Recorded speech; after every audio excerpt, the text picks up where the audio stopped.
falar agora um pouquinho daquele Deus que é único, verdadeiro, fiel, santo e que não há outro Deus.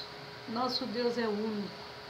E nós sabemos que a palavra de Deus é uma palavra verdadeira. A Bíblia foi deixada pelo Senhor Deus, o Deus que fez o céu, a terra, o mar, fez todas as galáxias, coisas que nem o homem ainda conhece. Porque como conhecer todo esse universo? Somente Deus, Ele chama cada estrela pelo nome. Olha o tamanho do nosso Deus. E diz que as nações são como uma gota de água, né? Não é isso? Num balde. Quer dizer, esse Deus é tremendo, Ele segura o mar na palma da mão. Então quer dizer que o nosso Deus é um Deus maravilhoso, um Deus que foge à nossa compreensão, porque nós somos seres humanos. Um dia nós estaremos face a face desse Deus, aí sim nós vamos ver do jeito que Ele é, nós vamos entender como é o nosso Deus verdadeiramente. Por enquanto nós temos uma porçãozinha do que Ele nos dá, nós temos uma revelação daquilo que o Espírito Santo vem e fala sobre o Pai, porque o Espírito Santo, Ele conhece o coração de Deus. Diz que o nosso Espírito conhece a nós, e o Espírito de Deus é que conhece o coração do Pai. E nós sabemos que a Bíblia é algo que o Senhor Deus deixou. Então, quando Moisés esteve aqui na terra, o Senhor Deus falava com ele, escreve, porque Deus, Ele manda escrever aquilo que acontece, que é para ficar para nós mesmos, para que nós saibamos todas as coisas que Ele fez, que o Deus Todo-Poderoso fez. Então nós temos muitos escritos desde a fundação do mundo, como que aconteceu de nós cairmos, como aconteceu de Adão pecar contra Deus, que nós sabemos que é a desobediência. Então, a Bíblia, ela nos relata todas as coisas sobre o nosso Deus, o Deus que é todo-poderoso. E nós sabemos que o Velho Testamento, ele diz tudo sobre o Senhor Jesus. Ele diz quando Jesus iria vir, de que forma, e ele vai relatando, vai dando a revelação ao homem, o homem escrevendo, para que nós não fôssemos enganados, porque nós sabemos que nós podemos ser enganados. O coração do homem, ele é enganoso, diz a palavra de Deus. Por isso que ele deixou a palavra de Deus, que é a palavra de Deus, que é a Bíblia.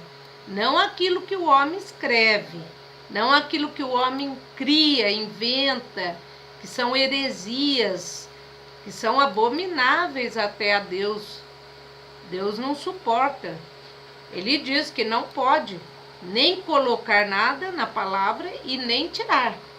Então a Bíblia, ela é uma palavra que é verdadeira, que é justa, que é fiel.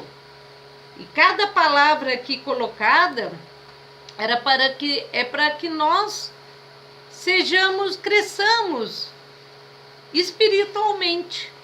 Quanto mais nós lemos, quanto mais nós buscamos, quanto mais nós tentamos entender a palavra, diz que se nós não entendermos, o inimigo vem e arrebata, tira de nós. Isso está lá na parábola do semeador. Então nós temos que nos esforçarmos para entender a palavra de Deus. Quando nós não entendemos, nós entramos em oração, nós chamamos ao Espírito Santo e Ele nos revela. Nós temos que ter esse esforço para entender a palavra de Deus. Nós não podemos ficar alheios a essa palavra viva e verdadeira, não. E nós sabemos que um dia o Senhor Jesus veio através das profecias que foram faladas dele, ele veio para fazer aquilo que estava designado, depois que Adão pecou, que a terra foi entregue ao diabo. Ele diz, né? Foi dado a mim essa autoridade. Mas Jesus veio em forma de homem, porque a terra foi dada aos homens. E Jesus veio em forma de homem para quê? Para que ele tomasse da mão do diabo o que foi dado a nós, para devolver para nós. Mas teria que ser alguém como Jesus, que é o único, é Deus, não tem pecado. Ele veio em forma de homem, na carne do pecado, mas ele mesmo não cometeu pecado. Porque ele mesmo falou: quem me convence de pecado? Quem me convence? E Jesus andou por essa terra, foi bebê, nasceu de uma virgem, que foi obediente a Deus. Também como nós, tinha os mesmos pecados, mas Jesus tinha que nascer de uma mulher. E ela foi obediente, porque naquela época a mulher engravidar sem ter um marido poderia ser apedrejada. Mas ela falou: não, faça-se segundo a sua vontade. Nós temos que ser assim, pessoas obedientes a Deus. E Jesus veio ao mundo e cresceu e teve a perseguição para matá-lo. Foi apresentado ao templo, porque os primogênitos tinham que ser apresentados ao templo quando tinham uma certa idade, né? E colocaria ali o nome dele. Jesus foi uma criança, diz no Evangelho de Lucas, é o único lugar que fala sobre a infância de Jesus, que eles foram para Jerusalém para celebrar a Páscoa. Jesus tinha 12 anos. E ali a sua mãe achou que ele estava voltando, na volta para casa, achou que ele estava voltando com os seus parentes. Mas Jesus ficou em Jerusalém. Ficou lá falando com aqueles homens no templo. E 3 dias eles procuraram. José e Maria procurou Jesus. E foi achá-los ali. E ele ainda disse: olha, o que eu tenho a ver contigo, mulher? Eu tenho que tratar dos negócios de meu pai. E Jesus foi crescendo em sabedoria, em conhecimento, foi crescendo no espírito. Jesus começou a fazer aquilo que tinha que ser feito por ele nessa terra, que era nos salvar, a partir dos 30 anos, quando ele foi batizado no Rio Jordão. E João falou: olha, você vem a mim para que eu te batize? Não, eu tenho que ser batizado por ti. Mas ele falou: olha, vamos cumprir toda a justiça, porque Jesus veio não para abrogar a lei, não, ele veio para cumprir, ele não veio para anular, quer dizer, anular, não, veio para cumprir toda a justiça no nosso lugar, porque nós não éramos capazes de cumprir nada. Foi dado ali os 10 mandamentos para o homem não conseguia. O homem não conseguiu, porque nós somos salvos somente através da graça. Por nós mesmos, nós não conseguimos cumprir a lei de Deus. Nós não conseguimos fazer nada. Se não for a graça do Senhor Jesus, o favor imerecido do Senhor. E Jesus diz que depois que ele recebeu o Espírito Santo ali no batismo, ele foi impulsionado para o deserto, aonde ele foi tentado pelo diabo. Jesus passou por tudo aquilo que nós passamos aqui nessa terra. Por isso que diz que ele pode nos socorrer, porque ele passou por essas coisas que nós passamos, esses sofrimentos, as tentações, as coisas ruins. Só que ele era Deus e ao mesmo tempo era homem. E ele foi tentado ali e o diabo chegou com muitas coisas para que ele pudesse se prostrar aos pés do diabo como homem. Não como Deus, mas como homem, ele poderia ter caído. E diz que ele rejeitou todas as coisas, porque o diabo não ofereceu nada, ofereceu pedra para que ele comesse. Ofereceu que ele se jogasse do alto. Aí quando ele viu que Jesus não aceitou aquilo, ele ofereceu aquilo que o diabo oferece para todos nós, que é todos os reinos, tudo aquilo. Ele falou, tudo isso aqui eu posso te dar. Ele deve ter mostrado prostituições, riquezas, que é as coisas que os homens mais caem, né? Os homens, digo mulheres, homens, mais caem. Mas Jesus, ele não se prostrou aos pés do diabo. E nós sabemos que o inimigo das nossas almas, o diabo, ele é um enganador. Ele nos engana. Lá em Apocalipse, no capítulo 12, diz isso. Ele engana todas as nações. Eu mesmo fui curada quando eu li essa palavra. Que eu vi Jesus me curou e ele está me enganando. Eu tinha uma pedra no rim. E eu tomei posse daquilo que Jesus fez na cruz. E essa pedra desapareceu. Ou ela saiu, eu sei que eu não tive mais nada a partir daquele dia.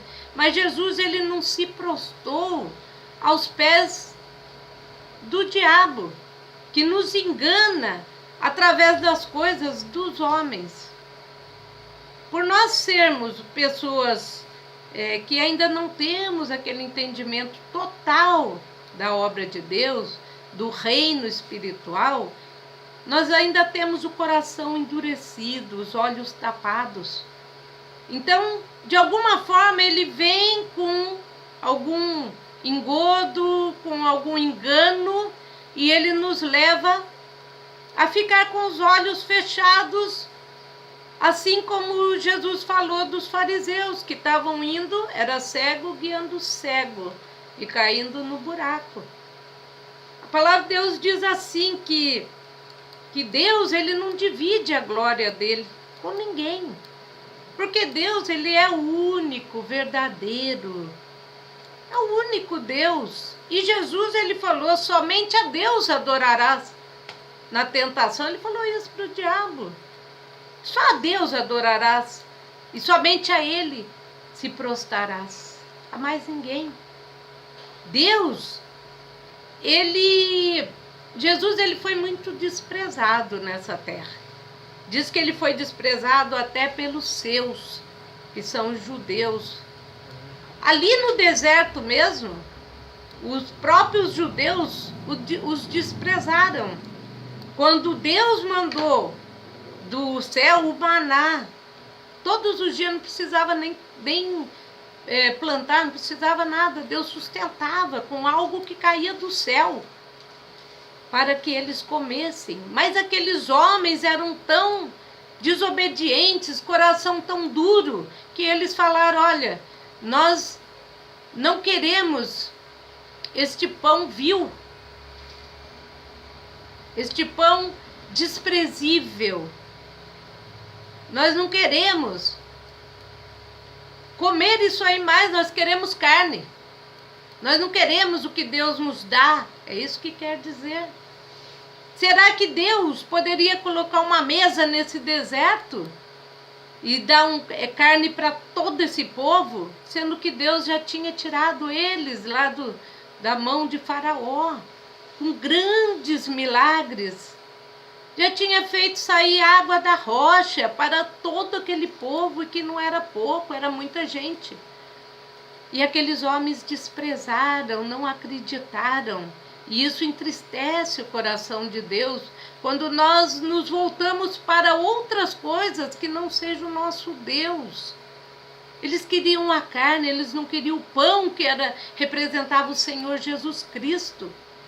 E diz que ele veio para os seus, mesmo Jesus vindo em carne aqui, fazendo os milagres, fazendo as obras que Deus fazia, aqueles homens desprezaram. Mas diz que todo aquele que aceita o Senhor Jesus são chamados de filhos de Deus.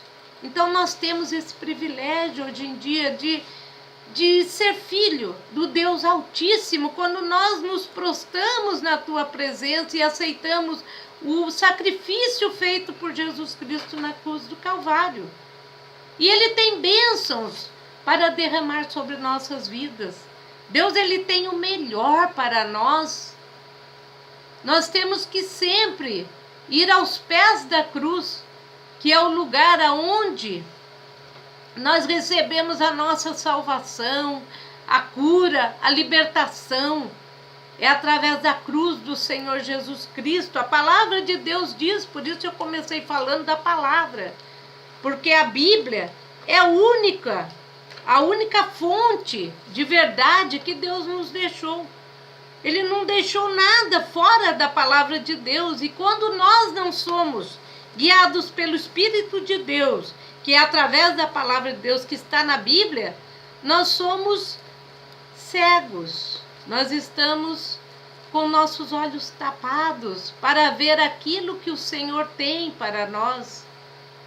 Muitas vezes nós voamos um mosquito e deixamos passar um camelo, porque nós não enxergamos as coisas que o Senhor tem para nós. O Senhor Jesus mesmo, quando um homem rico chegou para ele e falou, olha, como eu faço para herdar a vida eterna? E ele falou, olha, bom mestre, como eu faço para herdar a vida eterna? E Jesus falou, bom, só tem um, que é Deus. Só Deus é bom, é misericordioso, é Deus amoroso, é Deus que tem a salvação através do seu Filho amado Jesus Cristo. E se nós não formos a esse Jesus que veio para nos salvar, que veio para nos libertar, ressuscitou ao terceiro dia, ele tomou a chave do demônio, não que ele precisasse vencer por ele mesmo, porque ele sempre foi Deus, ele sempre curou, mesmo antes de ir para a cruz, ele sempre perdoou antes de ir para a cruz. Ele sempre foi Deus, ele fez todo esse sacrifício para que nós hoje tivéssemos acesso à presença do Pai, para que nós hoje pudéssemos sermos curados. Então, quando nós adoramos alguém que não seja o nosso Deus, o coração do Pai se entristece. Porque nós temos que render louvores e adorações a Ele, ao único que é digno, ao único que sofreu, que morreu, que trocou de lugar conosco, para que nós pudéssemos sermos chamados de filhos de Deus, e nos deu o Espírito Santo para que nossos olhos pudessem ser abertos, que nós possamos adorá-lo nesse dia, amá-los de todo o nosso coração. Amém? A palavra de Deus diz isso. Amar a Deus acima de todas as coisas, com todas as nossas forças, nosso entendimento, nossa alma, nosso coração, e ao próximo como a si mesmo. A lei se resume nesses dois mandamentos. É o que Deus te manda hoje. Aleluia. Fazer através da palavra de Deus e do Espírito Santo. Que Deus abençoe a cada um.